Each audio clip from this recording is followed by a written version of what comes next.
this episode is awakening to our erotic wisdom.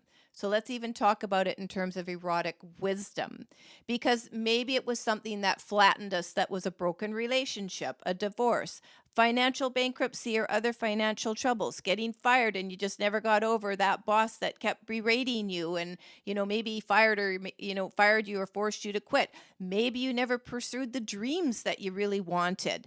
Maybe you're just living a life that feels dull and purposeless and asking, what's the point? So for any of those dulled senses, how does that empower people when they can connect to it? So how can they think of connecting to it? And how can they expect to feel empowered by it? I think the first thing to know is that it is available to everyone and it is within everyone, number one. Number two, it doesn't mean that you're going to hear angels singing and this kind of transcendental acknowledgement. It is in the subtle details. It's in the being present.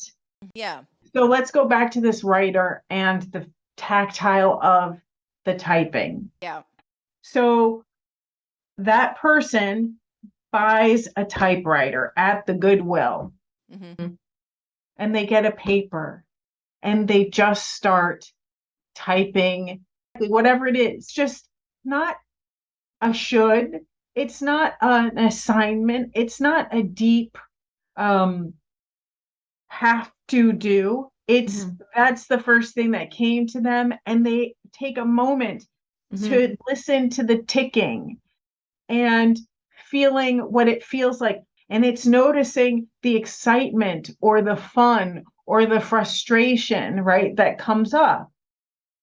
It's that excitement, it's that awareness. Now, that same person wrote a letter, decided to do their journal entry with the typewriter.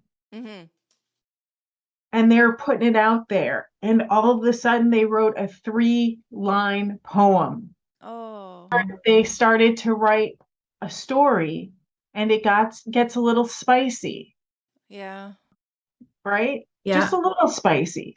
And all of a sudden they start to think about in a week, in a month, in 2 months, in 3 months.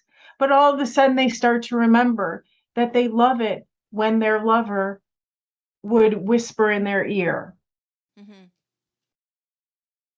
And then we're starting to take that private, that energy, that erotic energy, those private thoughts, and almost putting out a prayer, right?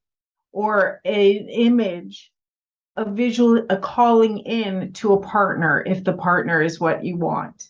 The erotic wisdom, the erotic power is about the senses.